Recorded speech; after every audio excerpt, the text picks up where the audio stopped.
যদি আপনি মনে করেন যে না আমার কোনো সমস্যা হয় না, আমার মনে তো খারাপ চিন্তা আসে না, বাজে চিন্তা আসে না, তাহলে আপনি মেডিকেল স্টুডেন্ট হওয়া সত্ত্বেও আপনার ডাক্তারের কাছে যাওয়া উচিত।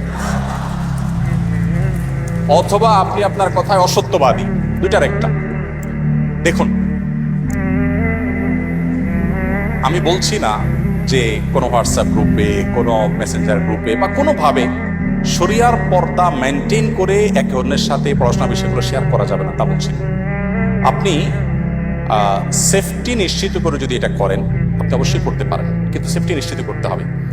শরিয়া কেন পর্দার কথা বলেছে? দেখুন, গোটা পৃথিবীতে একটা প্রচেষ্টা দেখবেন যে আমাদের মুসলমানদেরকে মেয়েদের মুখোমুখি দাঁড় করানো হয়, যেন মেয়েদের বিরুদ্ধে ইসলাম সবকিছু করেছে।